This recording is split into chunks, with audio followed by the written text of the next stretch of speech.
48 Powers of Law. Law 12. Use selective honesty and generosity to disarm your victim. Judgment.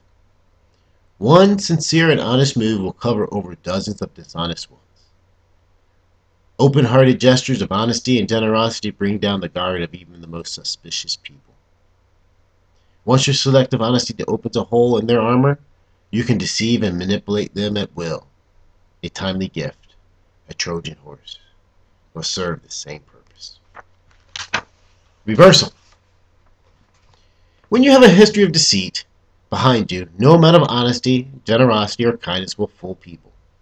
In fact, it will only call attention to itself. Once people have come to see you as deceitful, to act honest all of a sudden is simply suspicious.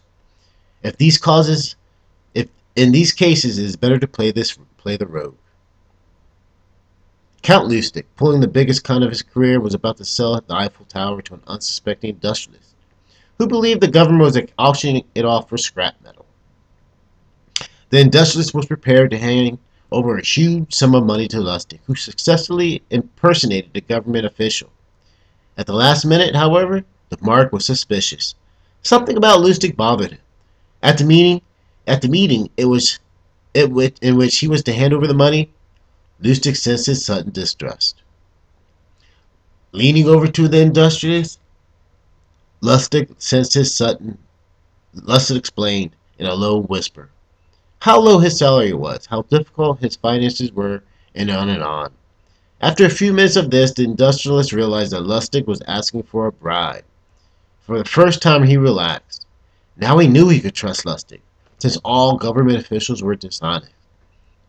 Lustig had to be real. The man forked over the money. By acting dishonest, Lustig seemed the real McCoy. In this case, selective honesty would have had the opposite effect. As the French diplomat Talleyrand grew older, his reputation as a master liar and deceiver spread. At the Congress of Vienna, he would spin fabulous stories and make impossible remarks to people who knew he had to be lying. His dishonesty had no purpose except to cloak the moments when he really was deceiving them. One day, for example, among friends, Talleyrand said with apparent sincerity, "In business one ought to show one's hand." No one who heard him could believe their ears. A man who never once in his life had showed his cards was telling other people to show theirs. Tactics like this made it impossible to distinguish Talleyrand's real deception from his fake ones. By embracing his reputation for dishonesty, he preserved his ability to deceive. Nothing in the realm of power is set in stone. Overt deceptiveness will sometimes cover your tracks, even making you admired for the honesty of your dishonesty. Chapter 12. Law.